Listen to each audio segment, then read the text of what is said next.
There is something intriguing about people who speak softly. It's not just a question of volume, but of presence, or lack thereof.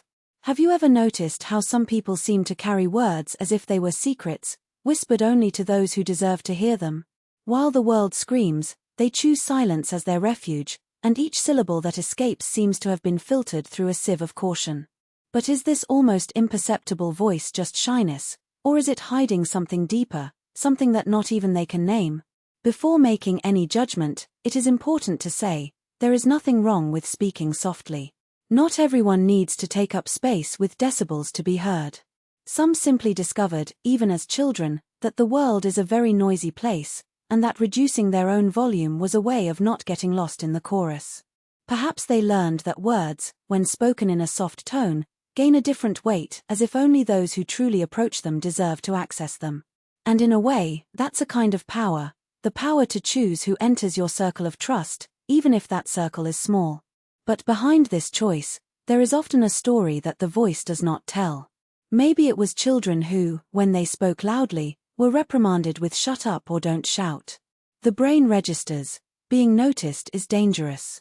Or they grew up in environments where their opinions were worthless, and their voice, little by little, shrank away, like a plant that doesn't receive light. There are also those who speak quietly because, at some point, they discovered that being discreet was a form of protection. If no one hears you, no one judges you. The low voice becomes a shield. And then there are those who speak softly for an even more complex reason: they listen too much. They are people who absorb every nuance of the environment, the tone of someone else's voice, the sigh between one sentence and another, the silence that remains when someone stops talking. For them, the world is a symphony of details, and raising their own voice would be like playing an instrument out of tune in the middle of an orchestra. Therefore, they prefer to blend in with ambient sounds, as if they were just another note in the background, almost imperceptible, but essential for harmony. But make no mistake, speaking softly is not synonymous with weakness. Often, it's the opposite. Those who master the art of a soft voice generally also master the art of observation. They are those who notice what others ignore, who listen to what is not said, who understand that not all communication needs to be noisy to be powerful. There is a silent strength in them, like that of a river that runs gently, but that, over time, carves mountains. Of course, there is also the other side of the coin. In some cases, this almost inaudible voice hides a fear, the fear of taking up space, of being seen, of existing fully. It's as if, by speaking softly, they're saying, "I'm here, but not too much. Not enough to bother you." And that, yes, could be a sign that, somewhere inside them, the voice of someone who made them believe they didn't deserve to be heard still echoes. If you are one of these people, know, your voice, no matter how loud, has value. It doesn't need to compete with the cries of the world to be important. In fact, there is a rare beauty in those who choose to express themselves in this way, as if each word were a gift, carefully wrapped, given only to those who know how to appreciate it. And if today you still cringe when speaking, remember, the first step to being heard is not turning up the volume, but believing that what you have to say deserves to be heard. Maybe the world needs just that, more voices that don't scream, but that still manage to be heard. Voices that do not impose, but invite. Voices that do not forcefully occupy space, but that, when they finally decide to make themselves present, bring with them a depth that no decibel could reach. And if you, who are reading this, recognized yourself in these lines, here is an invitation: next time. Whenever you feel like lowering your voice, take a deep breath and remember that silence is also a form of speech. But sometimes the world needs to hear what you have to say, even if it's in a whisper. Because, at the end of the day, the most important words are not those that echo, but those that resonate. And yours certainly have that power. If this text made sense to you, share it with those who also need to hear it. And if you want more reflections like this, stay here, we always have something to say, even if it's in a low tone. Until next time. The voice you silence is the same one the world needs to hear. There is a kind of silence that is not absence, but preparation. Like the moment before diving, when the body shrinks not out of fear, but to gain momentum. Have you ever stopped to think that sometimes what we call shyness is just the soul adjusting its focus before saying something that really matters? Think about the people you most admire, How many of them are those who say little, but when they open their mouths, the world stops to listen? It's not the volume that makes them unforgettable, but the density of what they say. A word from them weighs more than someone else's speech. What if you, who feel small when you raise your voice, are just saving the right words for the right moment? Society has taught us that those who don't speak loudly don't exist. But he forgot to tell us that the most powerful voices are often those that echo in silence. Think of the poets, the philosophers, the leaders who changed history without shouting. They didn't compete with the noise. They created spaces where silence became an invitation to listen. What if your difficulty is not a defect, but a quality filter? A mechanism that prevents you from wasting words on those who are not ready to receive them. Maybe you're not afraid to speak, you're choosing your listeners. Because some truths are like jewels, they lose their shine if shown to anyone. The next time you feel your throat tighten before expressing yourself, do this exercise. Close your eyes and ask yourself not what will they think of me, but what can this word do for those who need to hear it? You will discover that the fear is not of speech, but of the responsibility it carries. And that, my friend, is not weakness, it is awareness. The people who change the world are rarely the ones who talk the most. They are the ones who speak when others have stopped listening. They are the ones that transform a whisper into an earthquake, not because of their volume, but because of the truth they carry. And if you are reading this now, it is because you already have this truth within you. All that's left is to give her permission to leave. So here's your invitation. The next time doubt arises, take a deep breath and remember, the world is already full of noise. What is missing are voices that make sense. And yours, with all its hesitation, with all its care, with all its depth, that the world needs to hear. If this text resonates with you, keep it as a reminder for the days when you doubt your worth. Share with those who also need this message. And if you want more reflections that speak directly to the soul, stay here. Because some words aren't meant to be shouted, they're meant to be felt. Until next time, when your voice decides it's time to be heard. Blue Heart. Continuation of the original text, expanded with the above techniques. But what if your voice isn't perfect? This is the most paralyzing question. Not the voice that comes out of your throat, but the one that echoes in your head before any words. What if I make a mistake? What if no one understands? What if, deep down, I have nothing important to say? Therein lies the real enemy. It's not silence, it's the distorted expectation that speaking requires being impeccable. Here's a truth that few tell you. The voices that change the world are not perfect, they are human. They tremble. They choke. Sometimes they even get lost along the way. But what makes them unforgettable is not the absence. It was about mistakes, but rather the courage to be imperfect in public. Think of Martin Luther King Jr. He was not a natural orator. He studied rhetoric for years, he practiced every pause, every intonation. Even so, on the day of I Have a Dream, he improvised half of his speech because the crowd didn't react as expected.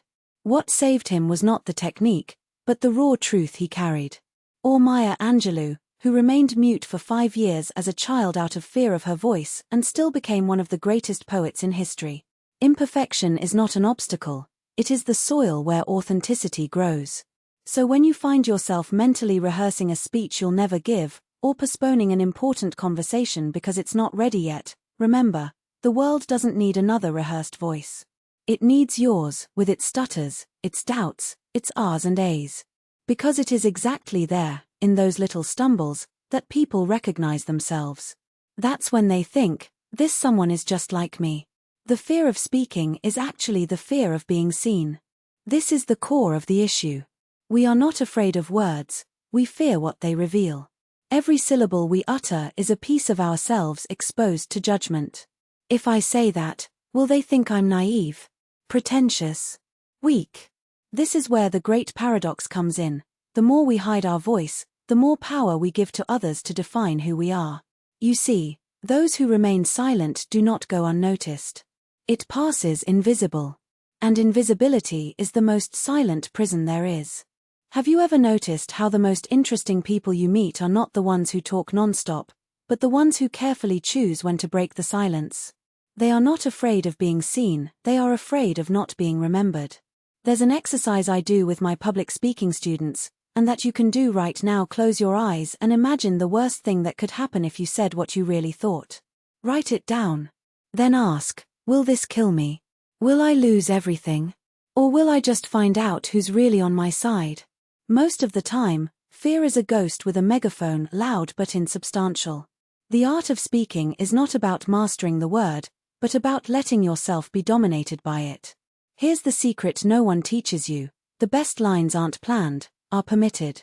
They are born when you stop fighting doubt and instead talk to it. Yes, I'm afraid. But what I have to say is bigger than that. Think of a river. When water flows freely, it irrigates fields, moves mills, creates life. But when we dam it up too much, it rots. Your words are like this river, they need to circulate. It doesn't matter if they start as a trickle, what matters is that they are moving. Next time you feel your throat tighten before speaking, try this. 1. Take a deep breath. Oxygen calms the limbic system, where fear lives. 2. Say the first thing that comes to mind, even if it's "I don't know where to start." 3. Observe the reaction. Not other people's, but yours. How do I feel now that I've let that out? You will discover that the shame is not in the speech, but in the prior censorship. And that, often, what you thought was a mistake, a long pause, a repeated word, was just the moment when someone in the audience thought, finally, someone who looks real. The world doesn't need more spectators. It needs voices that dare to break the script. We live in an era of algorithms and ready-made answers. People repeat catchphrases, share opinions in packets, applaud what has already been applauded. But the moments that really matter, those that change trajectories, that heal wounds, that ignite revolutions, are born from those who dare to say what has not yet been said. Have you ever noticed how the phrases that most impact your life are rarely the most elaborate? They are the ones that someone dared to whisper when everyone was shouting something else. I've felt that way too. What you're doing isn't. That's right. I forgive you. Simple words, but full of courage. So here's your challenge for this week. Say something you've been saying, a request, an opinion, an "I love you." Tell a story that you think is boring, someone needs to hear it. Say "I don't know" when you don't know. Humility is the most powerful form of authority. And if doubt knocks at the door, as it always does, repeat this mantra: my voice doesn't have to be perfect. It needs to be mine. Now, tell me, what have you been keeping quiet about that the world needs to hear? It's not a rhetorical question. It's an invitation. Comment below, what is the phrase, idea, or truth that you have carried for too long without sharing? It doesn't have to be deep, sometimes it's just a "me too" someone is waiting for to feel less alone. And if this text touched you, keep it. Print. Stick it on the mirror. Send it to that friend who always has something brilliant to say, but gets stuck at the right time. Because some words aren't meant to be read, they're meant to be used as a springboard. Until the next time your voice decides it's waited long enough. The stage is yours. Microphone sparkles. Why does this format work? 1. Continuous emotional engagement. Each section elevates reflection, from fear to courage to action, keeping the reader stuck in the flow. 2. Concrete examples plus metaphors. Luther King, Maya Angelou, and the river make abstracts tangible. 3. Embedded calls to action, not just at the end, but throughout the text. Try this, do this exercise. 4. Mentor-friend tone, alternating between authority, here's the secret that no one teaches you, and complicity. Have you ever noticed how? 5. Highlightable sentences, each paragraph has at least one shareable line, e.g. imperfection is not an obstacle, it is the soil in which authenticity grows. Tip for adapting. Replace the examples, Luther King, Maya Angelou, with references from your niche, e.g. if you speak to entrepreneurs, use cases like Steve Jobs or Sarah Blakely. Personalize the exercises. If your audience is shy, propose smaller challenges, talk to a stranger today. If it's corporate, suggest present an idea at the next meeting. Use direct questions. What's your choked sentence? Makes the reader stop and reflect, increasing the time spent on the content. Next steps for you, content creator. 1. Choose a common fear in your niche, e.g. fear of selling, of exposing yourself on networks, of leading. 2. Apply the framework. Hook. Question plus contrast. Validation, it's okay to. Root causes, maybe lists. Philosophical turn, but what if this is actually? Practical exercise, try it today. Empowering closing plus CTA. 3. Test different tones. Intimate, like this text. Urgent, you are missing out on X by not saying Y. Challenging, if it's not you, who will it be? Remember, the secret isn't to write well, it's to write like you're holding the reader's hand as they face their own fears. Do this, and your content will not just be read. It will be lived. Uncovering the fear of shining. Why do you hide when you could be seen? Have you ever noticed how some people sabotage their own success at the exact moment they are about to achieve it? It's as if, when they get close to the finish line, they pull the handbrake, postponing the launch, minimizing the achievement, or even disappearing from the nets just when they should be celebrating. While most dream of the spotlight, they tremble in the shadows. It's not a lack of talent. It's not laziness. It's something deeper, the fear of taking up the space they deserve. And before you think that's not me, answer quickly. How many times have you avoided posting that incredible project because it wasn't perfect? How many opportunities did you pass up for fear of appearing arrogant when promoting yourself? How many times have you diminished your own work, it was just luck, when someone praised it? If the answer, if more than I would like, this text is for you. Why do we hide when we can fly? It's not cool. It's not lack of ambition. It's an emotional survival mechanism that has installed itself in you, probably without you even realizing it. Maybe because, at some point, shining hurts. Maybe you were punished as a child for thinking you are. Who do you think you are? Maybe you saw someone close to you get knocked down after going up. So-and-so went up too quickly. Now everyone is rooting against. Maybe your brain has associated visibility with danger. If I stand out, I'll be targeted. The result? A built-in warning system that goes off whenever you're about to take up more space than you should. And then, without realizing it, you. Heavy checkmark postpone. I'll launch it when it's 100% ready. Spoiler, it never will be. Heavy checkmark minimizes. It was nothing, when in fact it was everything. Heavy checkmark disappears. I don't want to attract attention, but attention is exactly what your work deserves. The ironic. You are not afraid of failing. You are afraid of winning. The I don't deserve paradox. Here's the truth no one tells you. The fear of shining is not about you. It's about what others will think of you. If I stand out, they'll think I'm selfish. If I earn more, they will charge me more. If I show my success, I will lose people along the way.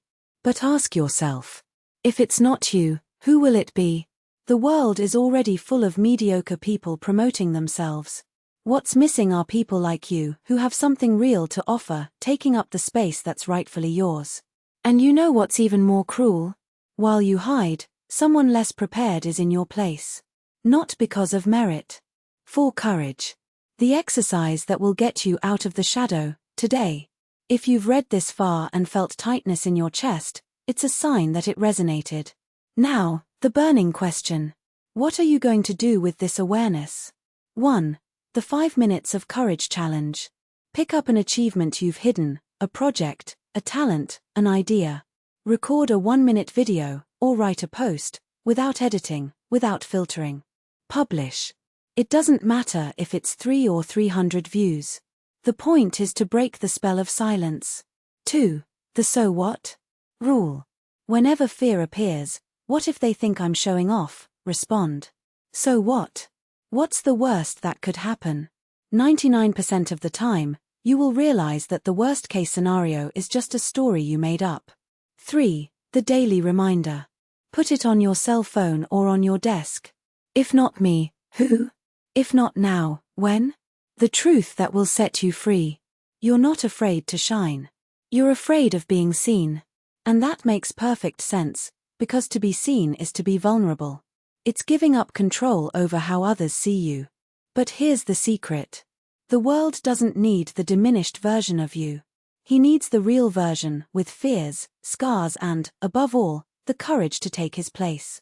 And when you finally stop hiding, you'll discover something surprising. People won't judge you. They will follow you. Your turn to choose. This text could end here, with a nice message and a see you later. But I won't do that. Because you know that if you don't act now, a month from now you'll be in the same place, with the same fears, hoping that someone will give you permission to be great.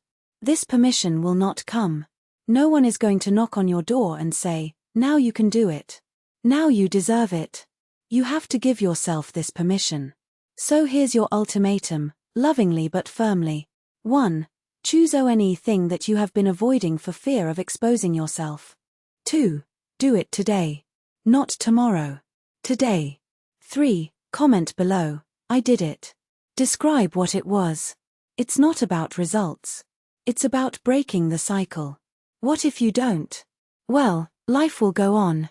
But you will know, deep down, that you could have flown, and chose to stay on the ground. Powerful CTA, because you deserve more. Fire. If this text bothered you, don't keep it to yourself. Share with anyone who needs to hear this. Saves to reread when doubt arises. Follow me, insert link, for more truths that hurt, but free. And now, the burning question. What will you do with your courage today? Answer in the comments. I'm looking. Eyes.